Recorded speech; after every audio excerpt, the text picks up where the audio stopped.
Police को उस लड़की की लाश मिल गई है। मैंने रागिनी का आईपी एड्रेस निकाला और ये उसका दूसरा नंबर था 444218। लास्ट बात इनकी 23 अप्रैल को हुई थी। फ्रेंड स्क्वायर से 22 अप्रैल की मुझे रागिनी की एक और चैट मिली है जो संतोष गुप्ता के साथ है। वो इस वक्त कहाँ मिलेगा पता है तुम्हें? सर संतोष तो 1 साल पहले सिंगापुर चला गया। मैं और करण दुबई में है, बहुत जल्द तुम्हारी भी टिकट आ जाएगी। वो लोग हम तक पहुंच ही नहीं पाएंगे। इस शेखर का पूरा नाम शेखर प्रजापति है, हमारे दूर का रिश्तेदार है सर। 3 दिन पहले शेखर की पत्नी सुमित्रा का फोन आया था सर, पूछ रही थी वो मुझसे मिला क्या। अब पता चला कि ये रागिनी से मिलने आता था। राजू, प्रिया, मुझे माफ कर दो, माफ कर दो मुझे। ये तो शेखर है, जानता हूं मैं इसे सर। ये रागिनी का दूर का रिश्तेदार है। तो फिर तुम्हें ये कैसे नहीं पता कि शेखर अक्सर तुम्हारी पत्नी को मिलने भोपाल आता था? 444218 ये तुम्हारी पत्नी रागिनी का फोन नंबर है, दूसरा फोन नंबर। रागिनी के पास दूसरा फोन भी था? कभी पता नहीं उसका मुझे सर।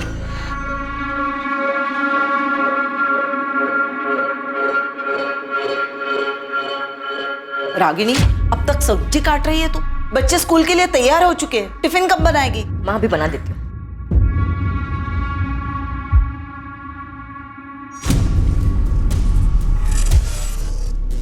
रागिनी, किससे बात कर रहे हो इतने रात के? किसी से नहीं, देखो मैं गेम खेल रही हूँ, बस खत्म ही होने वाला है। मैं कसम खा के कहता हूँ रागिनी हमेशा फोन पे रहती, पर वो किससे बात करती थी, क्या मैसेज करती थी सर, मुझे सचमुच कुछ नहीं पता सर। रागिनी पिछले 3 साल से इस दूसरे नंबर से अलग अलग सोशल मीडिया साइट्स पे एक्टिव थी और रागिनी के उसी सोशल मीडिया अकाउंट से हमें शेखर प्रजापति और संतोष गुप्ता के बारे में पता चला। एक मिनट सर, संतोष गुप्ता के बारे में सर आप ही ने मुझे बताया, पर ये शेखर के बारे में सर मुझे जरा भी अंदाजा नहीं है। सर ये शेखर रागिनी का दूर का रिश्तेदार है, लेकिन मुझे नहीं पता वो रागिनी से छुप कर मिलता था। पर अगर पता होता सर तो मैं आपको क्यों नहीं बताता सर, बोलिए ना सर। सर मैं बच्चों की कसम खा के बोल रहा हूँ सर, मुझे रागिनी के बारे में बहुत कुछ नहीं पता सर।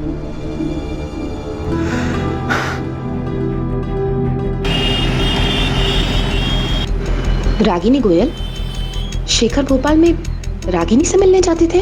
लेकिन ऐसा कैसे हो सकता है? मुझे तो हमेशा उन्होंने यही बताया कि वो भोपाल काम के सिलसिले में जाते हैं। सुमित्रा जी, ये रहे शेखर के चैट रिकॉर्ड्स। पिछले 1 साल से वो दोनों भोपाल के अलग अलग लॉजेस में मिल रहे थे। हमने लॉज के मालिकों से भी कंफर्म किया है। हाँ, ये था शेखर प्रजापति नाम इसका। नाम तो कभी पूछा नहीं, पर हाँ आदमी यही था। सर मैंने सारे लॉजों के मालिकों से बात की, पता चला है कि पिछले 1 साल से शेखर प्रजापति ही रागिनी के साथ अलग अलग लॉजेस में जाकर ठहरा था।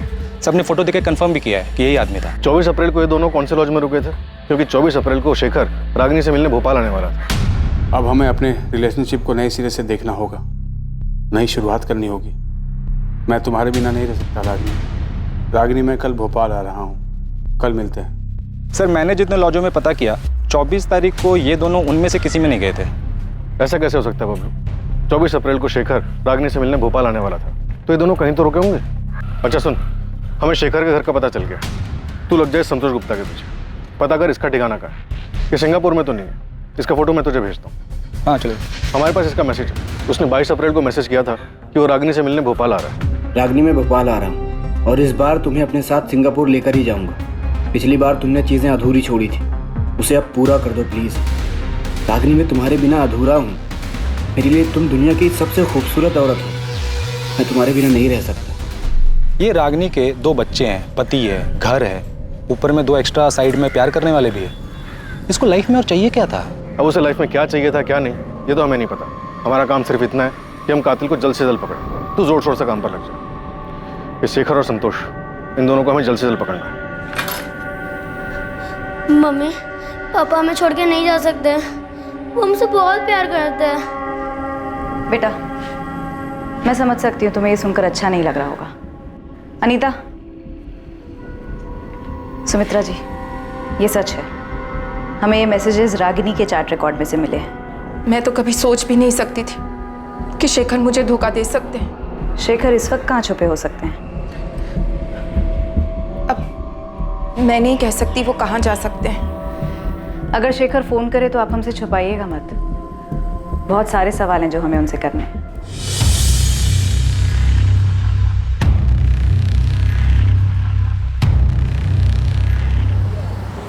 सर, अगर संतोष सिंगापुर में आपका फोन नहीं उठा रहा तो इसमें मैं क्या कर सकता हूँ? मेरी खुद उससे 3 महीने पहले बात हुई और इसी नंबर पर जो मैंने आपको नंबर दिया है उसका सिंगापुर का, वही उसका नंबर है। वही नंबर जो अब बंद आ रहा है। गौतम, हमारे पास प्रूफ है कि संतोष रागिनी से मिलने भोपाल आने वाला था। 22 अप्रैल का मैसेज है उसका हमारे पास। मुझे नहीं पता सर कि वो भोपाल आया था, अभी भोपाल में है या फिर सिंगापुर चला गया, मुझे कुछ नहीं पता सर। संतोष की फैमिली कहाँ रहती है इतना तो पता होगा तुम्हें? जी, जबलपुर में है, ये उसी ने मुझे बताया।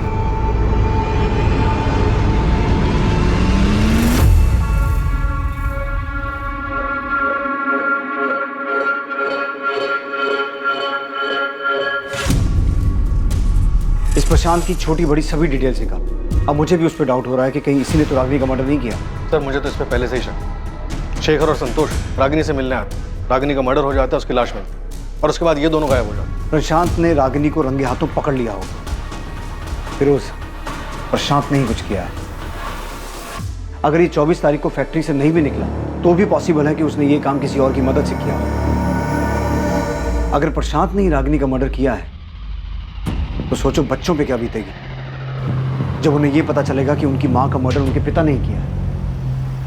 सर, मैं प्रशांत की फैक्ट्री जाकर पता करता हूँ। ये पता लगाओ कि रागिनी के मर्डर में उसने किसे और कैसे इस्तेमाल किया है। अगर ऐसा कुछ हुआ है तो मुजरिम जो भी हो हमें उस तक पहुंचना होगा।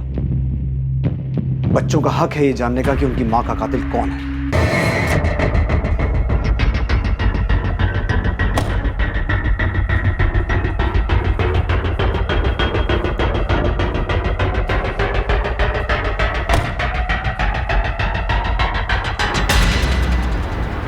मम्मी की फ्लाइट मुंबई से 2 बजे की, वो एयरपोर्ट के लिए निकल चुकी है। अच्छी बात है। और हाँ, वो सुनील, वो अब तक निकला कि नहीं? हाँ, वो भी निकल चुका है।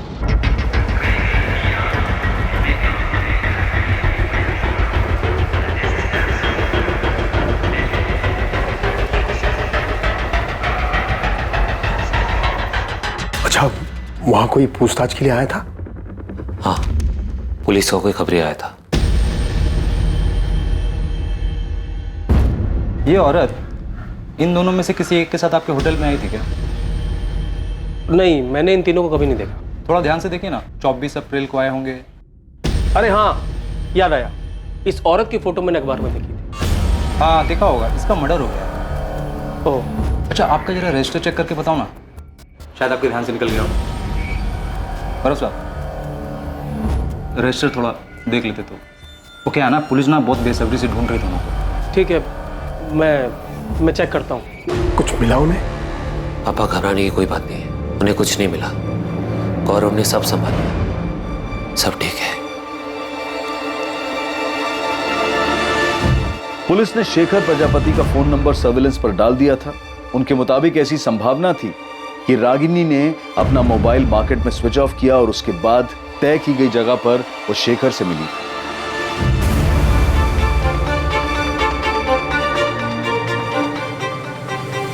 इसके साथ साथ पुलिस संतोष गुप्ता के परिवार को भी ढूंढने में जुटी थी, जिससे वो संतोष गुप्ता के ठिकाने तक पहुंच सके। साथ ही उन्हें यह भी अंदेशा था कि जिस आदमी से फोन ऑफ करने के बाद रागिनी मार्केट में मिली थी वो संतोष भी हो सकता था। पुलिस संतोष और शेखर को पूरी मेहनत से तलाश कर रही थी, जो अब तक उनकी पहुंच से बाहर थे। सिर्फ ये 2 लोग ही नहीं, बल्कि एक लाश भी उनकी जानकारी, उनकी पहुंच से बाहर थी। एक दूसरी लाश जिसका उन्हें अंदाजा तक नहीं था। जिस तरह पुलिस इस लाश से अनजान थी, ठीक उसी तरह उन 3 लोगों से भी बेखबर थी जो दुबई में जाकर छुप गए थे।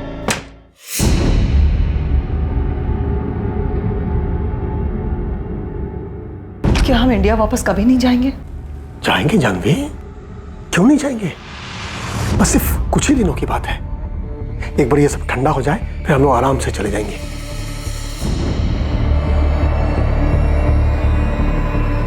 क्या सिर्फ एक ही लाश थी जो पुलिस को अब तक नहीं मिली थी, या फिर और भी लाशें मिलनी बाकी थी? रागिनी उस दिन घर से झूठ बोलकर क्यों निकली थी? वो कहां जाने वाली थी, क्या करने वाली थी, उसका प्लान क्या था, और क्या उसके इस प्लान के बारे में उसके पति प्रशांत को पहले से पता था? सर, मैंने आपको पहले भी बताया था कि 24 अप्रैल को प्रशांत यहीं फैक्ट्री में था, और ये बात 100% सच है। प्रशांत की वाइफ का मर्डर हुआ है और जिन 2 लोगों के साथ उसका अफेयर चल रहा था, संतोष और शेखर, उन दोनों का कोई अता पता नहीं, तो हो सकता है कि हम एक ही सवाल आपसे बार बार पूछें। अब चूंकि बार बार आप ये सवाल हमसे कर रहे हैं, इसलिए मैंने उसके असिस्टेंट गिरीश से भी पूछताछ की।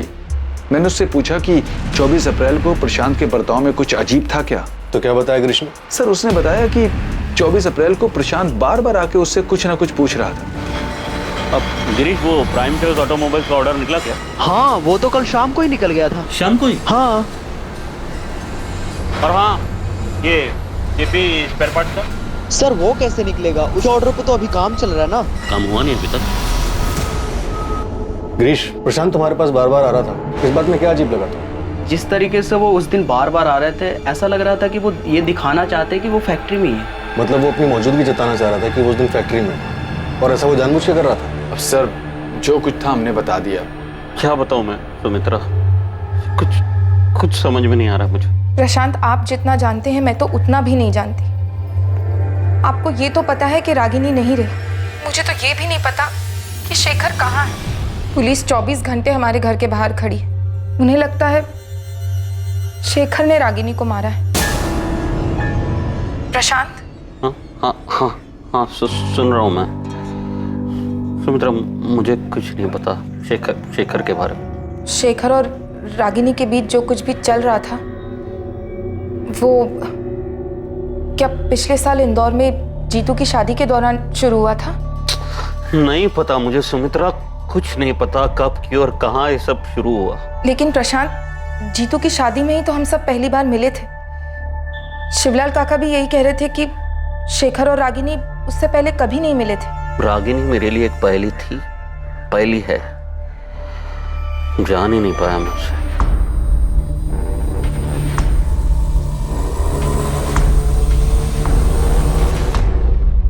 भैया, मम्मी हमें छोड़कर क्यों गई? भैया क्यों गई? रो मत प्रिया, मैं हूँ तेरे साथ। सर, शेखर का लास्ट लोकेशन मिल गया है। चतुर्भुज मार्केट प्लेस? यस सर, वो 24 तारीख को भोपाल आया था। ना तो शेखर की पत्नी सुमित्रा और ना ही रागिनी के मामा शिवलाल हमें बता पा रहे हैं कि शेखर कहाँ हो सकता है। हाँ सर, इन दोनों से कोई इन्फॉर्मेशन नहीं मिली। बस इतना पता चला कि शेखर अहमदाबाद में एक ट्रेडिंग कंपनी में काम करता था। कंपनी से पता चला कि वो महीने में सिक लीव लेता था और अपनी पत्नी को कहता था कि वो भोपाल काम से जा रहा है। और संतोष गुप्ता, उसके बारे में कुछ पता चला? उसके जबलपुर वाले घर का पता मिल गया। वहाँ की पुलिस उसके माँ बाप से मिल भी चुकी है। साहब, संतोष यहाँ नहीं है। करीब 1 साल हो गया उसे घर पर आए हुए। आप चाहो तो पूरे घर की तलाशी ले लो। तलाशी तो हम लेंगे नरेंद्र जी, लेकिन अगर वो हमें नहीं मिला तो आप लोग हमारी नजर में आ जाएंगे। साहब, हम तो जानते भी नहीं है कि रागिनी है कौन। और रही बात संतोष की, तो जब से वो सिंगापुर गया है हमने उसकी शक्ल भी नहीं देखी है। देखिए, ये तो साफ हो चुका है कि संतोष का रागिनी के साथ 2 साल से चक्कर चल रहा था और रागिनी संतोष के पास 1 महीना रही भी थी। और अब ये भी साफ हो चुका है कि संतोष रागिनी से मिलने भोपाल आने वाला था, और जिस दौरान वो रागिनी से मिलने भोपाल आने वाला था उसी टाइम पे रागिनी का कत्ल हुआ है। देखिए, भोपाल पुलिस ढूंढ रही है उसे। साहब, इसमें हम क्या कर सकते हैं? हमें डरा धमका करके आपको क्या मिलने वाला है? और साहब, अगर हमारी उससे बात हुई होती या अगर वो यहाँ होता तो हम आपसे क्यों छुपाते? सर, जबलपुर पुलिस ने पता किया।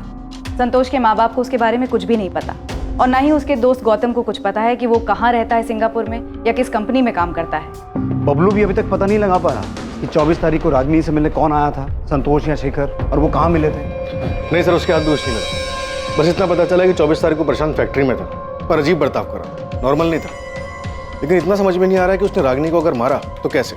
उसके फोन रिकॉर्ड से भी कुछ नहीं मिला। फिरोज, हमसे ऐसा क्या छूट रहा है, क्या मिस हो रहा है कि सामने आ ही नहीं पा रहा कि रागिनी उस दिन संतोष या शेखर में से किसे मिली, कहाँ मिली? कहीं तो मिले होंगे ना वो लोग। अगर प्रशांत ने किसी और को भी रागिनी के पीछे भेजा होगा तो रागिनी कहीं तो गई होगी, कहीं तो उसका मर्डर हुआ होगा। किसी ने तो ये सब किया होगा ना, किसी गाड़ी, किसी ट्रांसपोर्ट का इस्तेमाल हुआ होगा, और जाहिर सी बात है मर्डर है तो पैसे भी लिए दिए गए होंगे।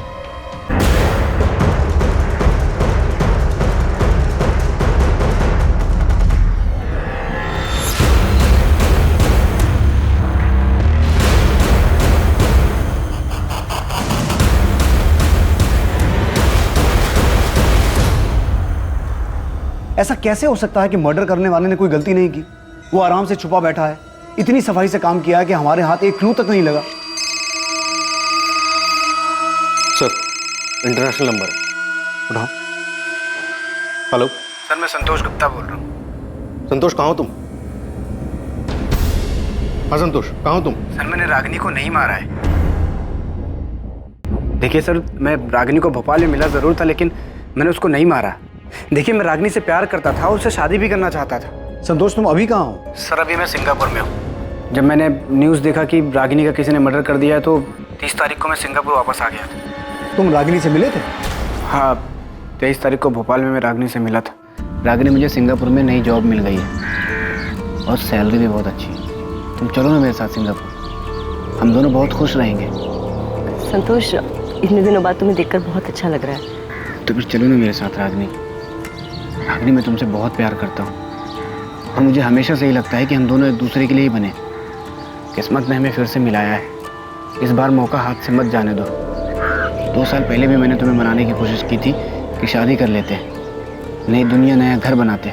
रागिनी हम जबलपुर चलते हैं, वहाँ चल के शादी कर लेते। वहाँ पे मेरा अपना घर है, मम्मी है, पापा है, वहाँ कोई प्रॉब्लम नहीं होगी। नहीं संतोष, मैं अपने घर जाऊंगी। पर क्यों? वो घर तो तुमने छोड़ दिया ना रागिनी, फिर क्यों वापस जाना चाहती हो? बच्चों के लिए, मुझे उनकी याद आ रही है। रागिनी, पूरा 1 महीना हो गया तुमको घर छोड़े हुए, और इस 1 महीने में ना तो तुम्हारे पति ने तुमको ढूंढने की कोशिश की है, ना ही तुम्हारे बच्चों ने।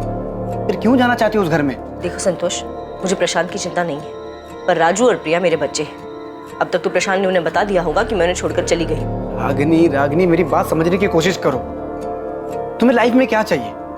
तुम प्रशांत के साथ खुश नहीं थी इसलिए मेरे पास आई ना। अब मेरे पास खुश हो तो खुश रहो ना। रागिनी मैं तुमको बहुत प्यार करता हूँ, तुमको जिंदगी भर खुश रखूंगा।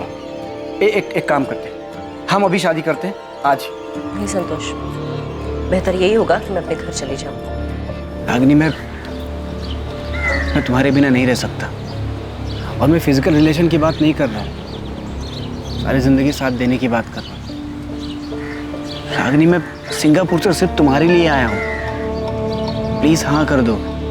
रागिनी क्या सोच रही हो? प्लीज चलो ना मेरे साथ। संतोष, इस तरह से अचानक उठ के मैं तुम्हारे साथ नहीं आ सकती। क्यों नहीं आ सकती? 2 साल पहले भी तो अचानक ही होशंगाबाद आई थी ना मेरे पास। तुमने मुझे तक नहीं बताया था, सीधा आके डोरबेल बजाई थी, और जब मैंने दरवाजा खोला तो सामने तुम खड़ी थी। फिर अब क्यों नहीं? संतोष, मुझे सोचने के लिए थोड़ा वक्त चाहिए।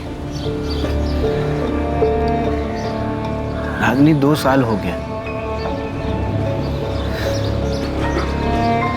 ठीक है, तुम्हें जितना वक्त चाहिए तुम ले लो, लेकिन मैं भी तब तक यहाँ से नहीं जाऊँगा जब तक तुम हाँ नहीं कर देती। मैंने उसे मनाने की हर मुमकिन कोशिश की, पर वो मेरे साथ नहीं आई। तो भोपाल में ही था, उसकी हाँ सुनने के लिए उसे फ़ोन करता रहा, उसने मेरा फ़ोन ही नहीं उठाया, और 24 के बाद तो उसका फ़ोन ही स्विच ऑफ हो गया। तो तुम तब भी भोपाल में ही थे? हाँ, मैं भोपाल में था, होशंगाबाद में। और फिर मैंने न्यूज़ देखी कि रागिनी का मर्डर हो गया, तो मुझे लगा रुकने का कोई मतलब नहीं है, इसलिए मैं वापस सिंगापुर आ गया। संतोष गुप्ता, तुम्हारी ये सफाई काफ़ी नहीं है। ये बिल्कुल मत समझना कि तुमने सामने से फ़ोन किया है तो तुमने जो भी कहा उस पर हमने पूरी तरह से यकीन कर लिया। और इस गलत फहमी में तो बिल्कुल मत रहना कि तुम सिंगापुर में हो तो हम तुम्हें छू नहीं पाएंगे। हेलो हेलो,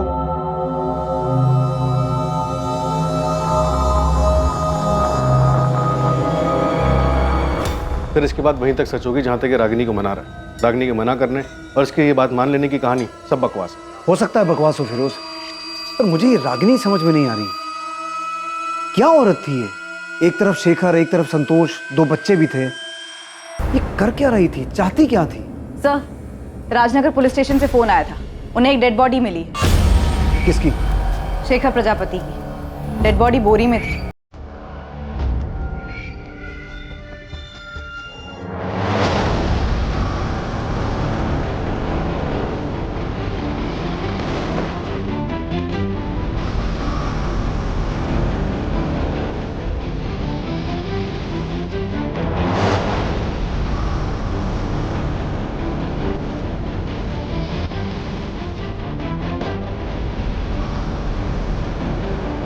ये बोरी तो बिल्कुल वैसे है। इस बोरी में हमें रागिनी की लाश मिली।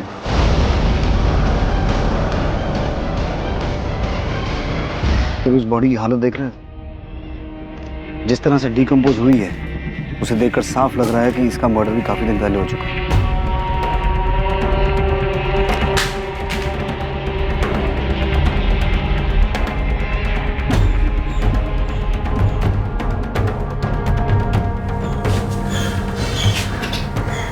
क्या हुआ? क्या हुआ? पुलिस को शेखर की डेड बॉडी मिली।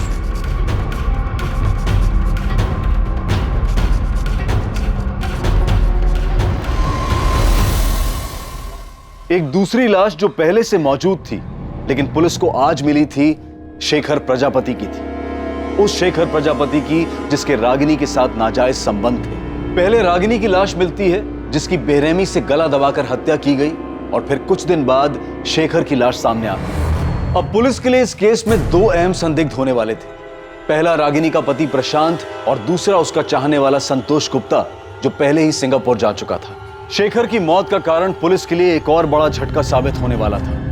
इंस्पेक्टर, इसकी मौत को भी 72 घंटे से ज्यादा बीत चुकी। एक्चुअली बॉडी जिस हालत में मिली है या जिस तरह से डिकम्पोज हो चुकी है, सही वक्त बताना मुश्किल है। पर ऐसा हो सकता है कि इसका मर्डर भी रागिनी की तरह 24 अप्रैल को ही हुआ हो। हाँ, हो सकता है दोनों की मौत 24 अप्रैल को ही हुई हो, पर इसका मर्डर नहीं हुआ। मर्डर नहीं हुआ तो? इसकी बॉडी से पॉइजन की ट्रेसेस मिले, वो भी बड़ी मात्रा में। पॉइजन? जी। तो आप ये कहना चाहते हैं कि शेखर का मर्डर नहीं हुआ बल्कि इसने आत्महत्या की है? इतना तो श्योर होकर बोल सकता हूँ कि इसको जहर जबरदस्ती नहीं दिया गया। हाँ, किसी चीज में मिक्स करके दिया हो तो पता नहीं। कैसे मारा तूने रागिनी को? शेखर को जहर कैसे दिया? अब ये मत कहना कि तुझे कुछ नहीं पता, क्योंकि हमें पता है कि 24 तारीख को तू अपनी फैक्ट्री के स्टाफ को जानबूझ के ये जता रहा था कि तू वहां है। किसे भेजा था उनके बीच?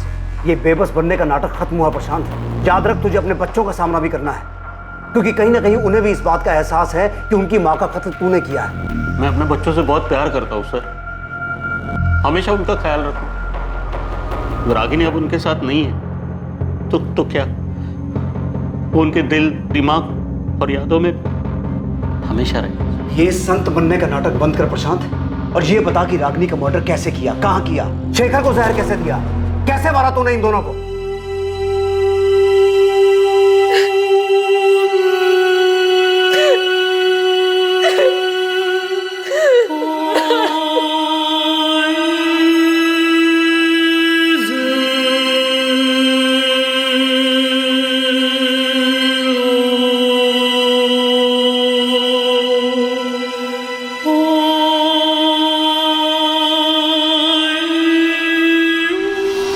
तेरे बच्चे राजू और प्रिया, शेखर की बेटी नेहा, इन सब मासूमों की जिंदगी बर्बाद कर दी। नहीं की सर, मैंने किसी की जिंदगी बर्बाद, किसी को कोई दुख नहीं दिया मैंने। रागिनी ने सब बर्बाद किया सर।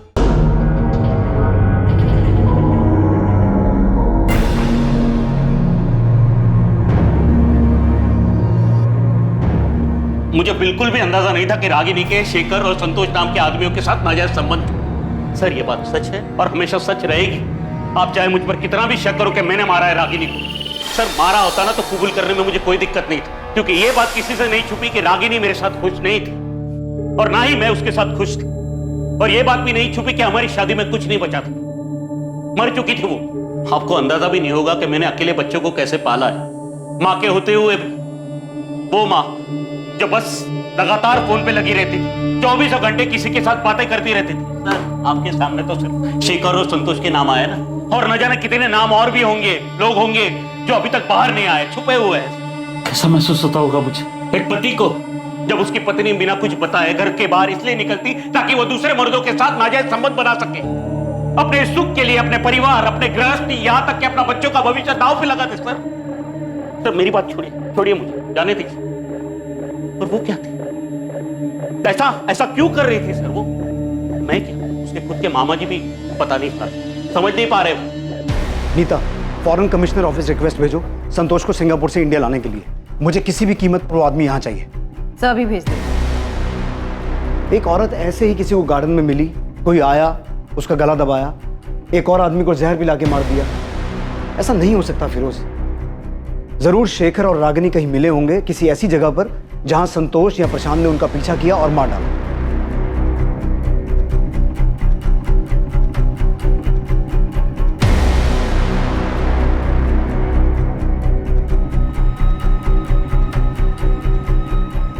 बबलू से कहो एक टीम से काम नहीं हो रहा, 10 लगाए, और चाहिए और लगाए, लेकिन किसी भी तरीके से यह पता लगाए कि उस दिन शेखर और रागिनी कहां गए। कोई तो ऐसा होटल या लॉज होगा जहां उनका पीछा किया गया, दोनों का मर्डर किया गया। सर मैंने रागिनी और शेखर की पोस्टमार्टम रिपोर्ट पढ़ी थी। फिर उस पोस्टमार्टम रिपोर्ट में क्या लिखा है मुझे पता है, लेकिन मुझे किसी भी तरह उस आदमी का पता लगाना है जिसने ये मर्डर्स किए हैं। हम गोल गोल गोल गोल घूमे जा रहे हैं। एक दिन 2 बच्चे आते हैं अपनी माँ को ढूंढते हुए, हमें उनकी माँ की बजाय उसकी डेड बॉडी मिलती है, फिर उसके प्रेमी की डेड बॉडी मिलती है, लेकिन ये क्लू नहीं मिलता कि किसने मारा, क्यों मारा। सर शेखर का मर्डर नहीं हुआ, उसने सुसाइड किया। फिर उस तुम्हारा दिमाग ठीक है? वो सुसाइड क्यों करेगा? और अगर उसने सुसाइड किया भी है तो रागिनी का तो मर्डर हुआ है ना। सर मुझे लगता है शेखर ने रागिनी का मर्डर किया होगा।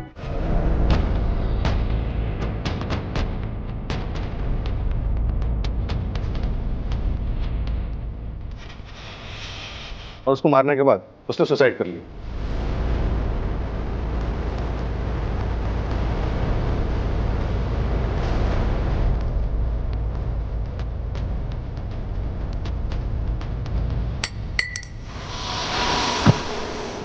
पहले उसने रागिनी को मारा, फिर उसने सुसाइड किया, और फिर आसमान से कोई टपका जिसने दोनों की डेड बॉडी को बोरे में डाल के ठिकाने लगा दिया। फिरोज मुझे कोई थ्योरी नहीं चाहिए, ये केस ऐसे बंद नहीं हो सकता। मुझे किसी भी हाल में उस मर्डर का पता लगाना है। उसने क्यों मारा, कहां मारा, कैसे मारा, किस मकसद से मारा, इन सभी सवालों के जवाब चाहिए। अंडरस्टूड? राइट। रागिनी और शेखर कहां मिले थे, रागिनी को कहां मारा गया, शेखर को कहां जहर दिया गया, या उसने खुद अपनी जान ली, इन सभी सवालों के जवाब और सच की खोज में पुलिस ने पूरे भोपाल शहर को खंगालने की ठान ली।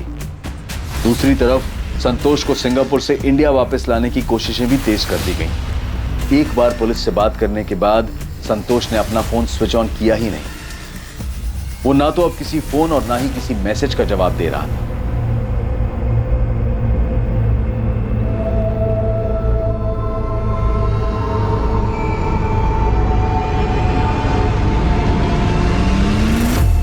सर बबलू बोल रहा है कि हमें होटल डीटी प्लाजा एक बार देख लेना चाहिए। क्यों, कुछ मिला तुझे वहां? नहीं सर, कुछ नहीं मिला, इसी के लिए तो बोल रहा हूँ सर। बबलू अंधेरे में तीर मत चला, मुझे इस केस में स्ट्रॉन्ग लीड चाहिए। इस बात की लीड कहीं से नहीं मिल पा रही है कि रागिनी और शेखर मार्केट में मिलने के बाद गए कहाँ। सर मैंने हर लॉज छान मारा। डीटी प्लाजा आपके सामने इसलिए रख रहा हूँ क्योंकि सर इसका जो मैनेजर है गौरव सिंधिया, वो मुझे रजिस्टर दिखलाने से मना कर रहा है। 24 तारीख को रागिनी और शेखर नाम से कोई एंट्री नहीं है रजिस्टर में, मैंने चेक किया है, वो लोग यहाँ पे नहीं है। अरे हाँ, तो कौन सा असली नाम लिखवाने वाले थे रजिस्टर में? नाम बदल के आए होंगे। हाँ, अगर नाम बदल के भी रहते तो शक्ल तो याद रहती ना। और वैसे भी 24 तारीख को होटल पूरा खाली ही था। मैं कह रहा हूँ ना कि वो लोग यहाँ पे नहीं है। सर ये बोल के उसने मुझे डरका दिया, पर छोटा सा होटल है और फील्डिंग की तो पता चला होटल में काम करने वाला एक बंदा है सुनील मीना नाम का, जो लंबी छुट्टी पर गया है। बबलू भाई झोल क्या है वो तो पता नहीं, लेकिन उस होटल में एक वर्कर सुनील मीना 27 अप्रैल से गायब है। गायब है मतलब लंबी छुट्टी पे।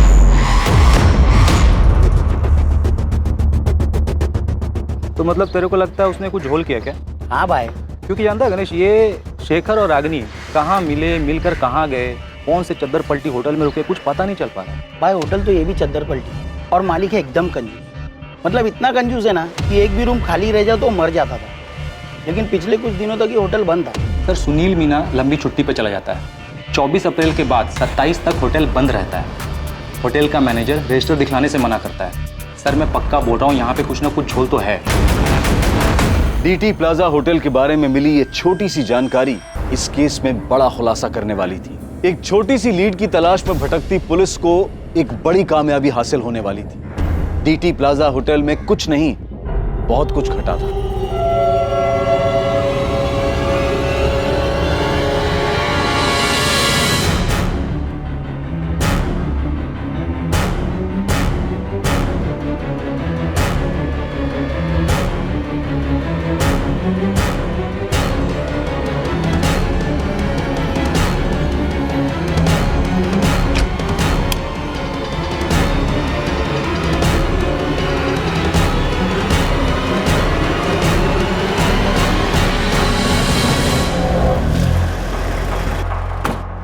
तो ही है ना गौरव सिंधिया, यहाँ का मैनेजर?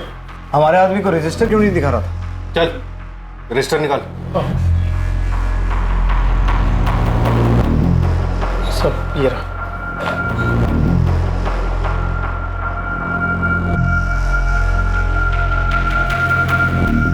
इसमें तो एंट्री 29 अप्रैल से है, उसके पहले की कहाँ है? वो तो नहीं है सब, क्योंकि मालिक हर महीने रजिस्टर बदल देते हैं।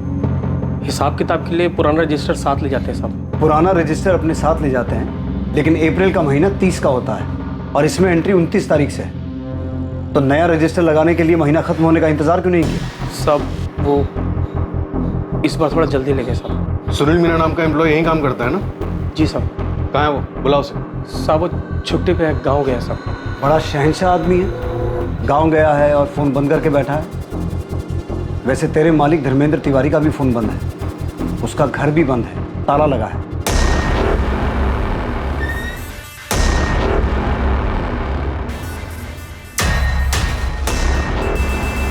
तेरा मालिक भी गांव गया है, चल कर आया। तूने बबलू से कहा था कि 24 तारीख को ये दोनों यहां नहीं आए थे। सीधा सीधा बोल, धर्मेंद्र तिवारी और सुनील मीना कहाँ हैं, वरना तुझे भी गांव भेज दूंगा और कभी वापस नहीं आ पाएगा। मालिक अपनी फैमिली के साथ दुबई भाग गए साहब, और सुनील अपने गांव गया है सागर। मतलब रागिनी और शेखर 24 तारीख को यहाँ आए थे? जी साहब, लेकिन साहब मुझे इनका नाम नहीं मालूम साहब, क्योंकि ये दोनों रजिस्टर में अलग नाम से एंट्री किए थे साहब।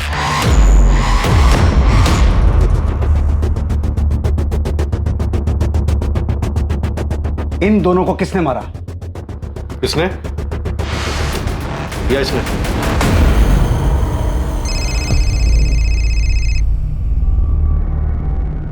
अनीता, कैलाश मौर्य नाम का एक आदमी आया है। कौन है? सर ये 24 तारीख को डीटी प्लाजा में था। बोल रहा है इसने रागिनी और शेखर को देखा था रूम नंबर 104 में। हमें भी यहाँ बहुत कुछ मिला है।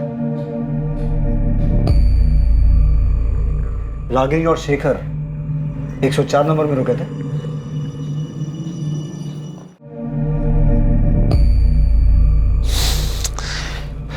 गौरव फोन ही नहीं उठा रहा। तो होटल के लैंडलाइन में फोन करो ना। किया था, पर वहां कांस्टेबल था इसलिए बात नहीं हो पाई। पुलिस को सब पता चल गया क्या? सर मैंने इस औरत की फोटो अखबार में देखी थी कुछ दिन पहले। तो जब देखी थी तब क्यों नहीं आया हमारे पास? सर मैं बहुत डर गया था। उस दिन मैं डीटी प्लाजा में रूम नंबर 102 में रुका था। मैं क्या? सर मैं एक लेडी के साथ गया था। बीबी को झूठ बोला था कि इंदौर जा रहा हूँ कुछ काम से। देख कैलाश, हमें तेरे अफेयर में कोई दिलचस्पी नहीं है। रागिनी और शेखर के बारे में बता। ये दोनों रूम नंबर 104 में रुके थे। इतना चिल्ला रहे थे, इतना झगड़ा कर रहे थे कि मैं परेशान हो गया था। एक बार नहीं बोला ना। देखो शेखर, तुम मेरे साथ जबरदस्ती नहीं कर सकते हो। या तो तुम अभी डिसाइड करो, ये आज हम दोनों की जिंदगी का आखिरी दिन होगा। बोल रहा हूँ मैं। तुम्हें होश भी है? तुम क्या कह रहे हो? हाँ, तुम्हारी भी फैमिली है और मेरी भी। हमारे बीच जो है उससे ज्यादा और कुछ नहीं हो सकता, और उससे ज्यादा तुम डिमांड भी नहीं कर सकते। हाँ क्या है भाई? सॉरी यार, थोड़ा धीरे बात करो। यहाँ तुम लोग चिल्ला रहे हो, मुझे डिस्टर्ब हो रहा है। हम अपने रूम में चिल्ला रहे हैं, तुम्हें इसमें क्या प्रॉब्लम हो रही है? तुम अपने रूम में रहो ना। भाई मैं अपने ही रूम में हूँ, तुम्हारी आवाज वहां तक आ रही है। हाँ ठीक है, सॉरी, अब नहीं आएगी। जाओ। इतना बोलने के बाद भी इनका झगड़ा बंद नहीं हुआ। थक हार के मुझे रूम सर्विस पे फोन करना।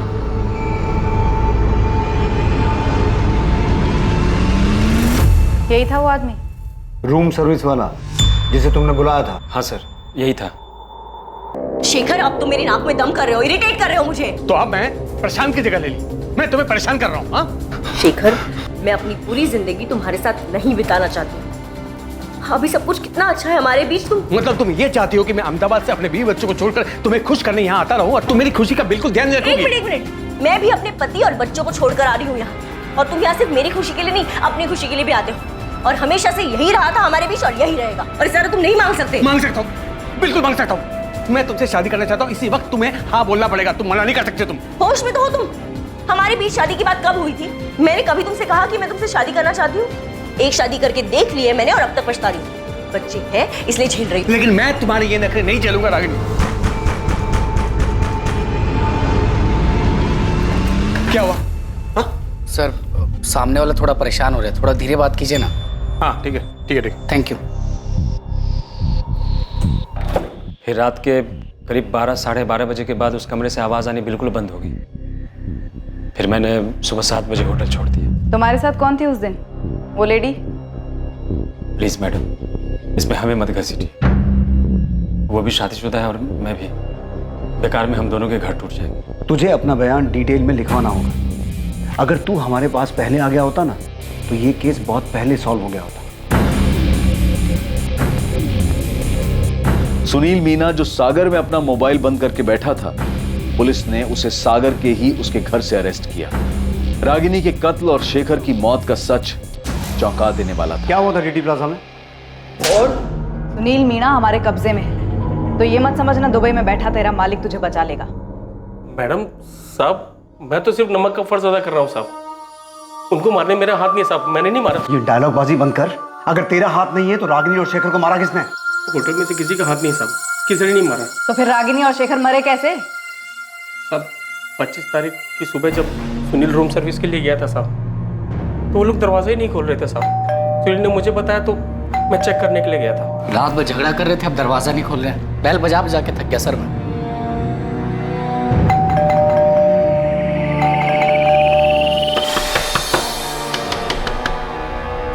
चंद्रप्रकाश जी, गरिमा जी, हम समझ ही नहीं पा रहे थे वो दरवाजा क्यों नहीं खोल रहे। जब उन्होंने दरवाजा खोला नहीं तब मैंने मास्टर की से दरवाजा खोला साहब।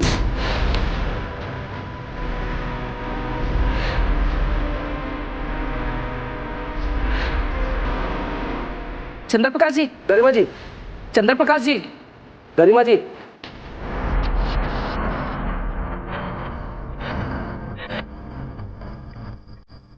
इसकी तो सांसें नहीं चल रही। इसकी भी सांसें नहीं चल रही हैं। साहब मैंने तुरंत तिवारी जी को फोन किया साहब, वो फौरन अपने बेटे करण के साथ होटल आ गए। पापा दोनों मर चुके। कैसे हुआ ये? किसने किया? सर पता नहीं सर। सर ये दोनों रात भर बहुत जोर से झगड़ा कर रहे थे। सुबह हमने दरवाजा खोला तो देखा दोनों मरे पड़े हैं। गौरव, तुमने सीसीटीवी चेक किया? कोई आया था इस कमरे में? हाँ सर, चेक किया था। कमरे में कोई नहीं आया था, कमरा अंदर से बंद था सर। हमने खुद मास्टर की से दरवाजा खोला है सर। सर इन दोनों के बीच में बहुत जोर से लड़ाई चल रही थी। मैंने सुना था ये आदमी इस औरत को शादी के लिए बोल रहा था और ये औरत बार बार मना कर रही थी। पापा एक मिनट, ये बॉटल देखिए, इसमें शायद जहर था।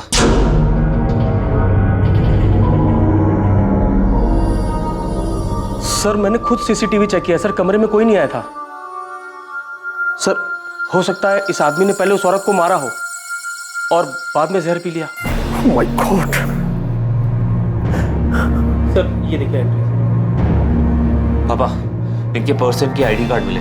लड़की का नाम था रागिनी गोयल और लड़के का नाम शेखर प्रजापति। सर वो तो मैं देखते ही समझ गया था कि दोनों फर्जी नाम से ठहरे हैं। अब क्या करें?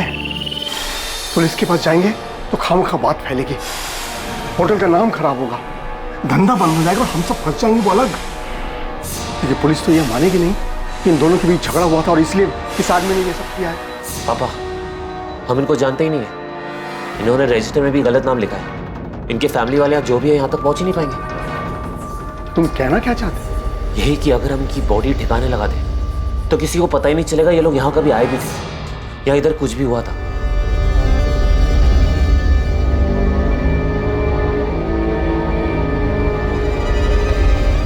सर इस सुनील ने कबूल किया है किसने लाश ठिकाने लगाई थी। बोल।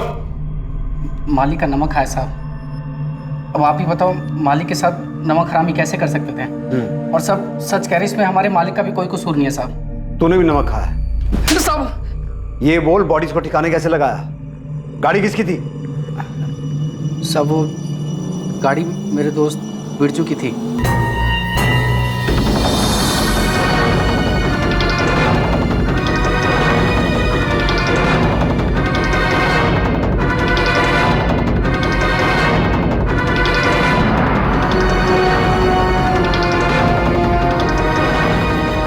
साहब पहले हमने उस औरत की बॉडी को हुसैन नगर के नाले में फेंका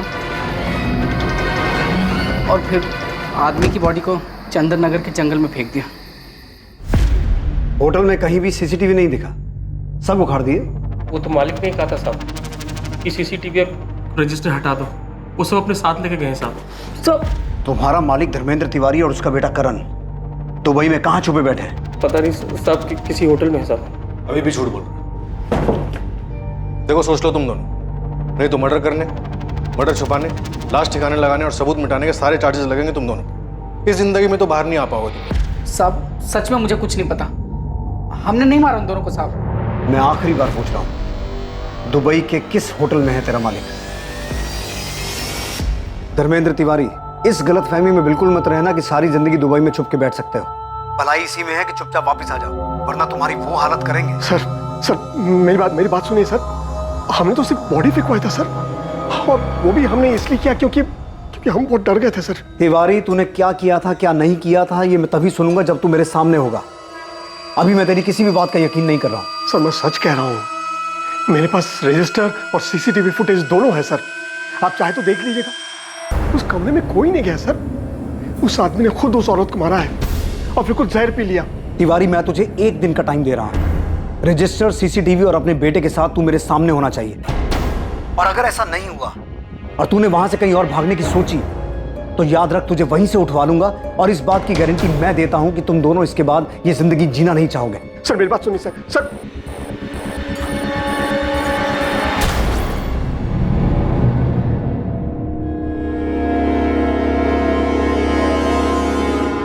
सर मैंने जो पोस्टमार्टम रिपोर्ट देख के फिगर आउट किया था वो थ्योरी नहीं, सच था। मैं तुमसे शादी करना चाहता हूँ, इसी वक्त तुम्हें हाँ बोलना पड़ेगा, तुम मना नहीं कर सकते। तुम एक बार नहीं बोला ना। देखो शेखर, तुम मेरे साथ जबरदस्ती नहीं कर सकते हो।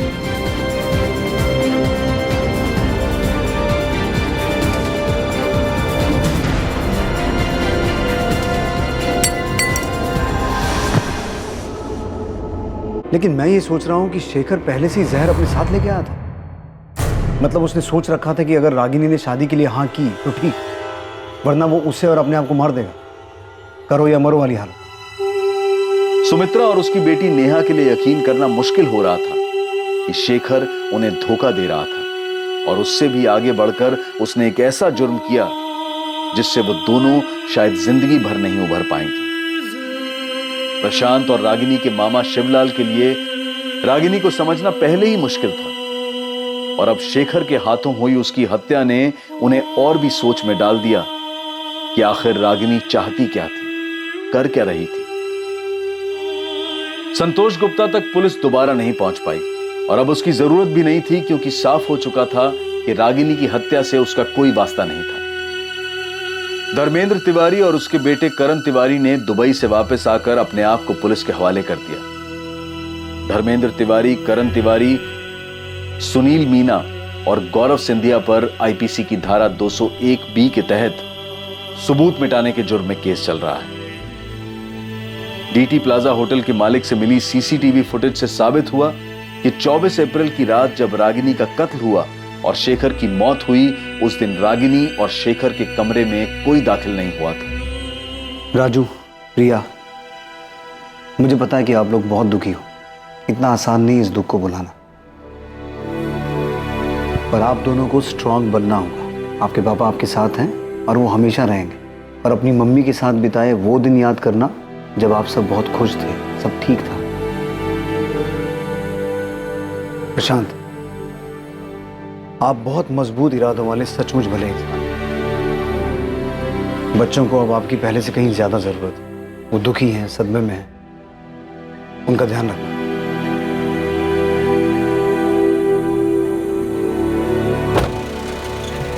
जब बड़े गलती करते हैं तो उस गलती का सबसे ज्यादा बुरा असर बच्चों पर पड़ता है। जब घर के स्तंभ, घर की नींव, माता पिता एक गलत रास्ता चुनते हैं, जो रास्ता उन्हें परिवार से दूर ले जाता है, तब पीछे छूट जाते हैं मासूम बच्चे, जिनकी जिंदगी तहस नहस हो जाती है। परिवार एक इमारत की तरह से होता है जिसे सब लोग मिलकर मजबूत बनाते हैं। ये इमारत प्यार, लगाव, फिक्र और सम्मान पर टिकी होती है। किसी भी परिवार के फलने फूलने में इनका महत्वपूर्ण योगदान होता है, और मासूम बच्चों को माता पिता दोनों की ही बराबर जरूरत होती है।